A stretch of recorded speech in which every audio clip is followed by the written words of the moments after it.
Bueno, ¿cómo les va? ¿Cómo andan? A ver, la idea es la siguiente, vamos a hacer un videito de tiristores, ¿sí?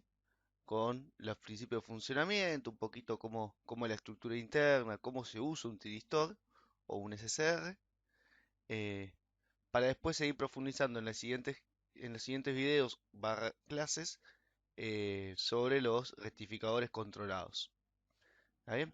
Entonces, como le dije hace un ratito, la idea de este video es hablar un poquito de el tiristor o también conocido como SCR de rectificador de silicio controlado, ¿sí?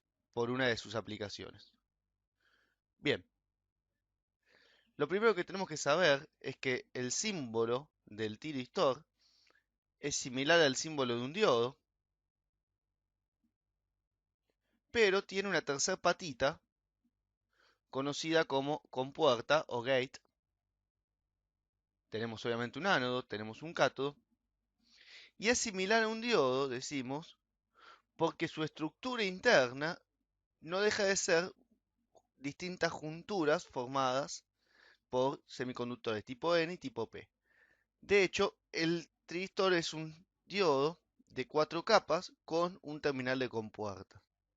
¿Qué es esto de diodo de 4 capas con terminal de compuerta? Bueno, acá tengo una fotito para que veamos un poquito cómo es la estructura interna. Fíjense que la estructura interna del tiristor es el ánodo, el cátodo, el terminal de puerta. Ahora bien, si se fijan, está formado por un material tipo P, luego un N, luego otro P y luego otro material tipo N, ¿sí?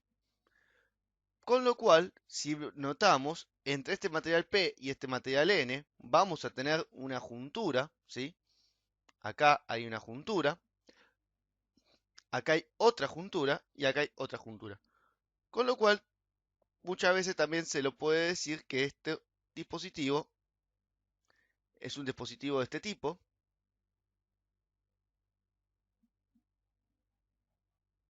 donde este es el terminal de ánodo y este es el terminal de cátodo, ¿sí? Recuerden siempre que yo tengo una juntura PN, se puede simbolizar, ¿sí? Como si fuese un diodo, no necesariamente lo es. Acuérdense que en el caso del transistor, por ejemplo, uno tiene dos junturas, pero no son dos diodos en contraparalelo como está acá, ¿sí?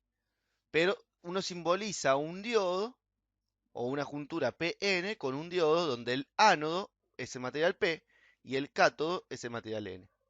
Por eso se dice que acá tenemos un diodo de 4 capas o tenemos 3 dioditos dispuestos de la siguiente manera. Pero este no es el modelo equivalente que más se asemeja al funcionamiento de un tiristor, porque fíjense que yo acá no hablé nada de la tensión de puerta de este tiristor. Para lo cual, para poder incorporar el concepto de este terminal de puerta o compuerta o gate, ¿sí? Esto porque está sacado de un libro español, por eso le dicen puerta. Nosotros lo vamos a llamar gate, principalmente. Para poder introducir el concepto de ese terminal del tiristor característico, lo que vamos a hacer es lo siguiente, fíjense. Vamos a agarrar y vamos a considerar al material P de arriba, ¿sí? De la siguiente manera. Y vamos a hacer de cuenta que hacemos una especie de corte imaginario, vertical, de la siguiente manera. Así. Donde me voy a quedar con toda esta zona por un lado y donde me voy a quedar con toda esta zona por el otro.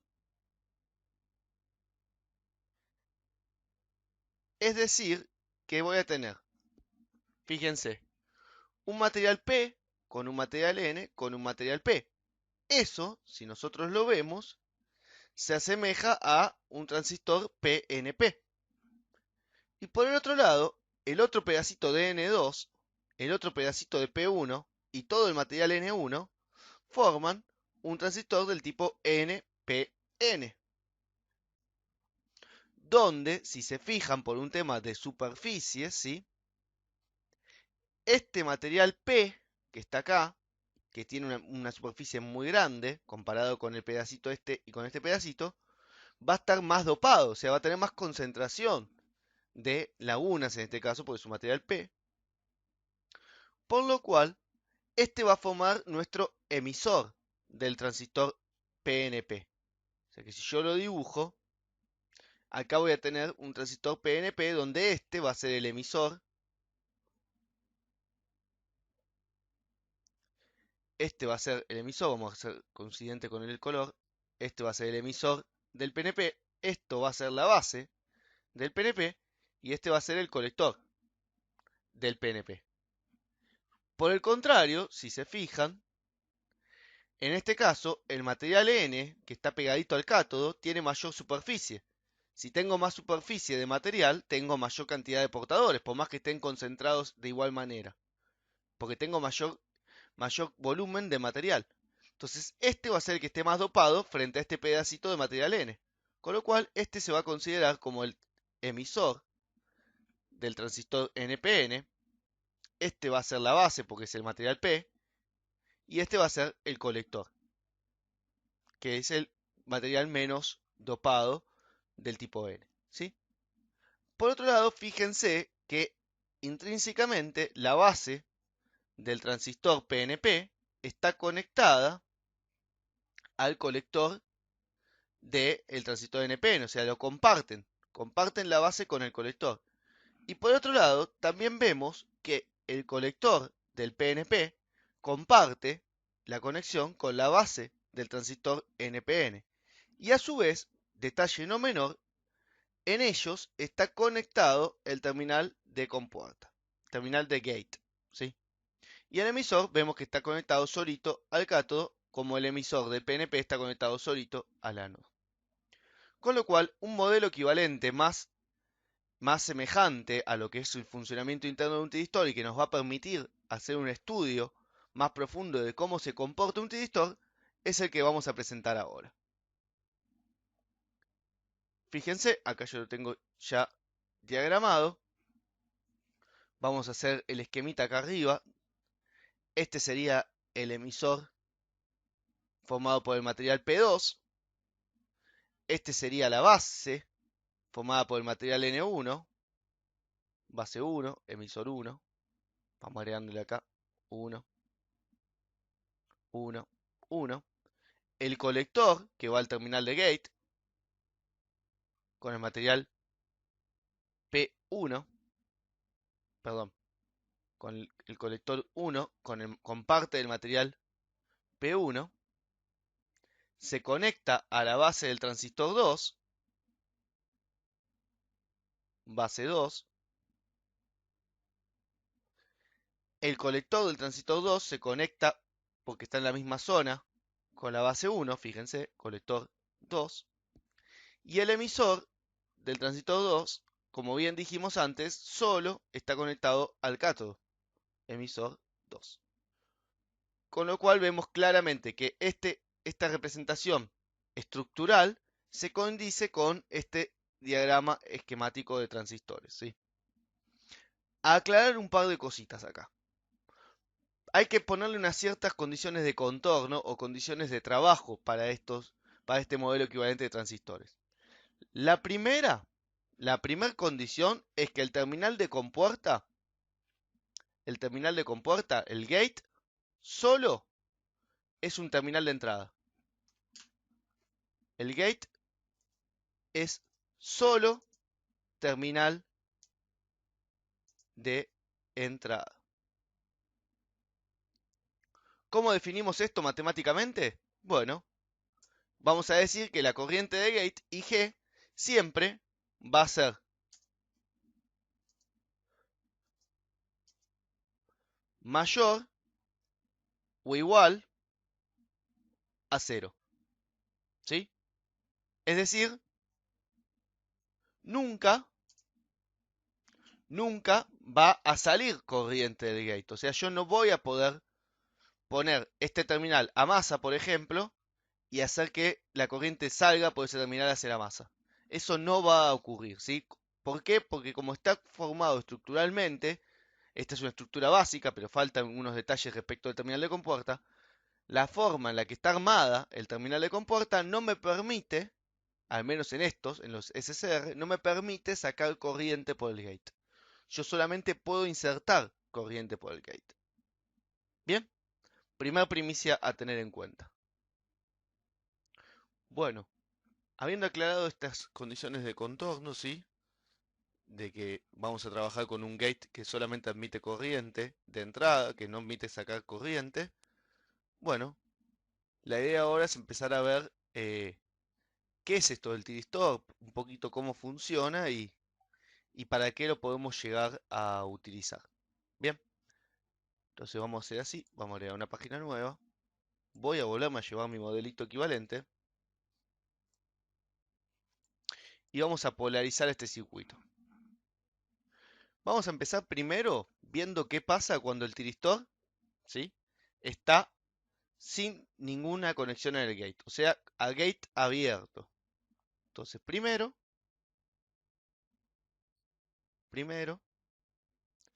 a gate open, ¿sí? Gate abierto. A gate abierto yo tengo dos posibilidades. La primera posibilidad, y la menos utilizada de ellas, es esta, que es polarizar el ánodo en una tensión negativa y el cátodo en una tensión positiva, ¿sí? Acá nosotros sabemos que esta tensión negativa, el tiristor, si yo dibujo nuevamente el esquema, lo estoy polarizando de la siguiente manera. Siempre ponemos una resistencia, ¿sí? Siempre ponemos una resistencia. Ahora, ¿cuál es el problema de polarizar el tiristor así? Y que esto, de esencia, de entrada, sin tener en cuenta el gate, es un diodo. Entonces, si es un diodo, las junturas internas me quedan todas en inversa. Al quedarme todas las junturas en inversa, de hecho, fíjense que acá esto me queda al aire, prácticamente podríamos decir que tengo un punto flotante. Bueno, el emisor está a más tensión que ese punto flotante, por ende, esta juntura está en inversa, este tránsito no puede polarizarse nunca, si no se polariza este, menos se polariza este, entonces toda esta estructura me queda en inversa. No perdamos la vista de que el tiristor no deja de ser un diodo. Un diodo que yo puedo controlar cuándo conduce y cuándo no. Eso lo vamos a ver en un ratito. Entonces, en esta posición de polarización, con el gate abierto y polarizado en inversa el cátodo respecto del ánodo, o sea, más positivo el cátodo que respecto al ánodo, el tiristor está en bloqueo. Tiristor, podemos decir que está en inversa, no conduce.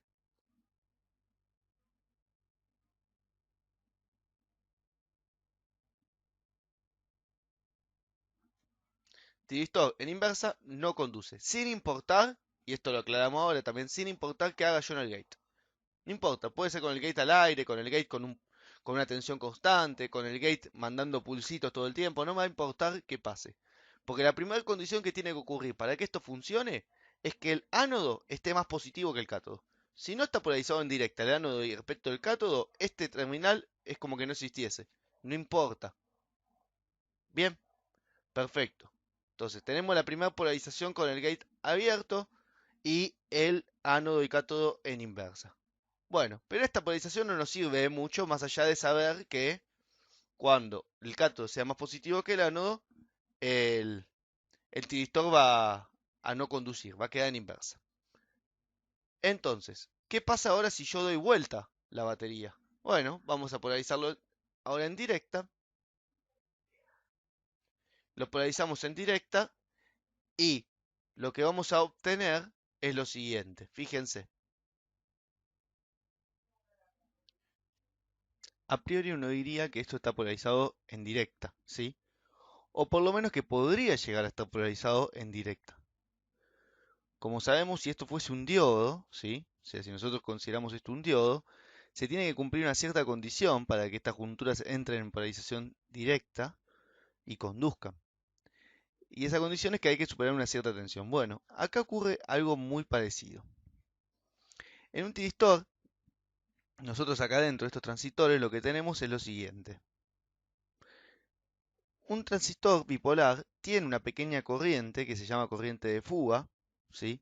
Que nosotros nunca le dimos mucha importancia porque para nosotros el transistor cuando estaba al corte, esa corriente era despreciable. Ahora, debido a la contaminación que tiene el SCR adentro, esa corriente de fuga puede o no ser tan despreciable en función de esta tensión que yo aplique entre ánodo y cátodo. Entonces, ¿qué es lo que va a ocurrir con el tiristor? Cuando yo empiece a aumentar esta tensión, la corriente de fuga de emisor va a ser considerable en el colector, y fíjense que esa corriente de colector se inyecta directamente en la base de Q2. O sea, la corriente de fuga, vamos a llamar ICX, corriente de fuga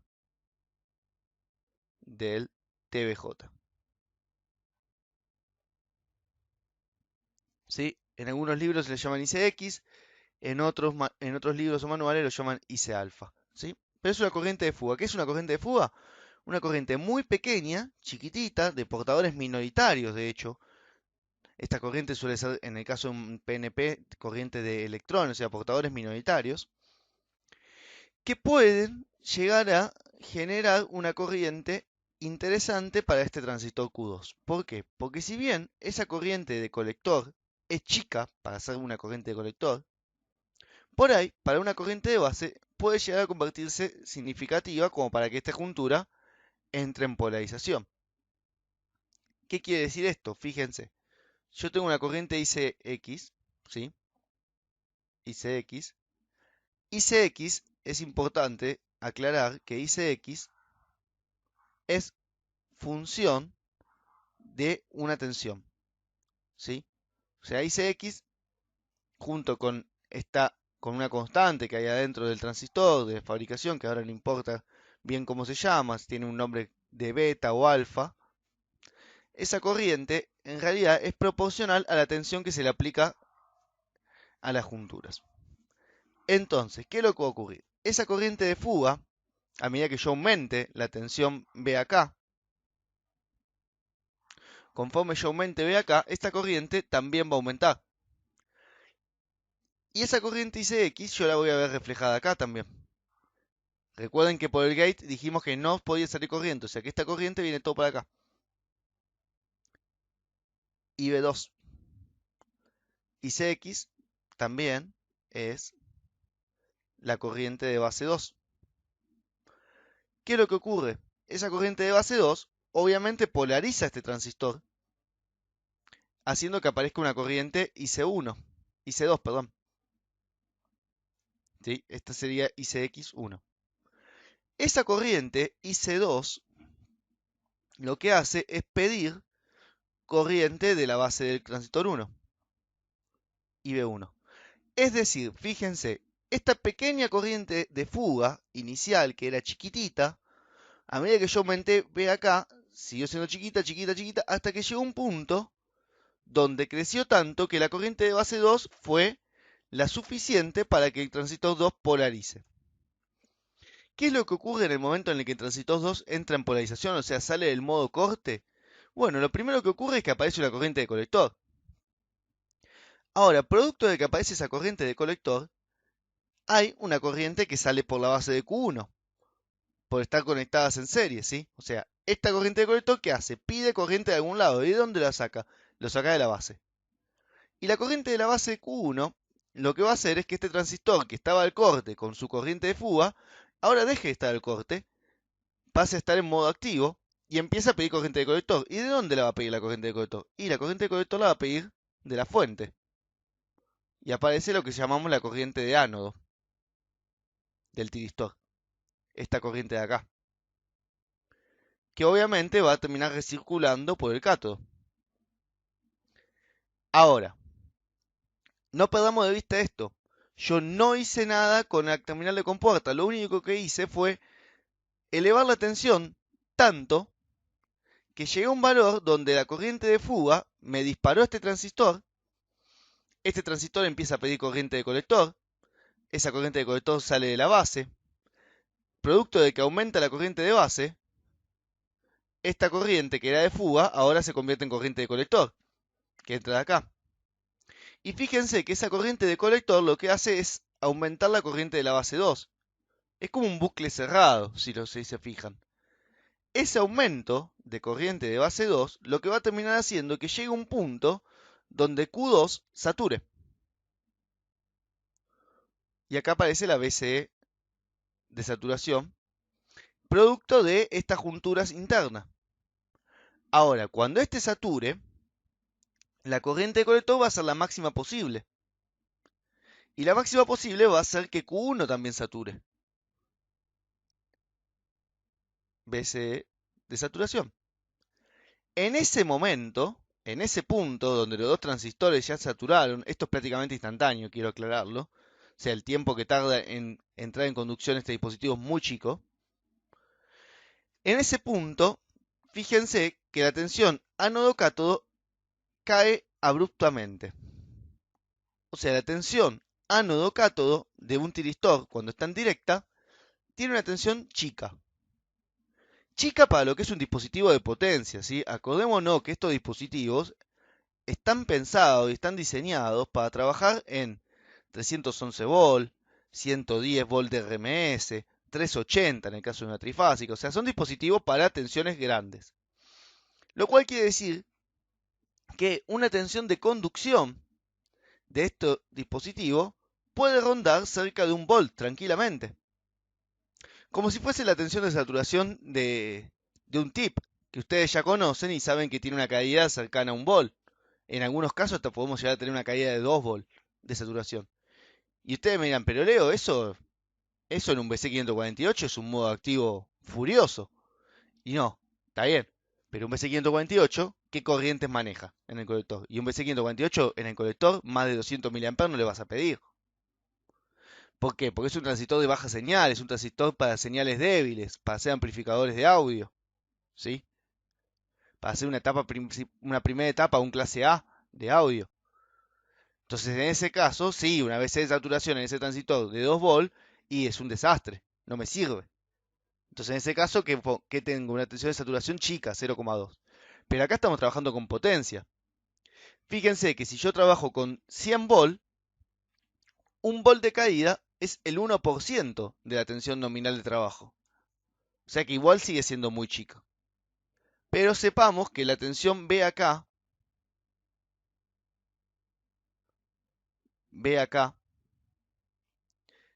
de trabajo, ronda aproximadamente en 1 volt. Esto es lo que se llama también como tensión de drop, tensión de caída, ¿sí? La caída en estos dispositivos ronda cerca de 1 volt. Permítanme, esta fuente en realidad no la vamos a llamar B acá porque nosotros acá pusimos una resistencia. Esta fuente vamos a llamarla BCC, ¿sí? O sea, yo aumento BCC, repetimos por las dudas, aumento BCC, el gate está al aire. Conforme que aumenta BCC, la corriente está de fuga, aumenta, ¿sí? Se vuelve significativa entre comillas, ¿sí? O sea, es microampere, pero significativa para que este transistor con esa corriente de microampere dispare, o sea, salga del modo corte. Y en el momento en el que este transistor sale del corte, aparece una corriente de colector. Dicha corriente de colector, ¿qué hace? Extrae electrones de la base de Q1. O sea, hace que aparezca una corriente de base 1. Entonces este transistor, que estaba en corte inicialmente, pero con su corriente de fuga, ese transistor sale de ese modo de corte y lo que hace es aumentar la corriente de colector, porque nosotros sabemos que cuando salgo del modo corte, lo primero que tengo es el modo activo. ¿Que el modo activo qué es?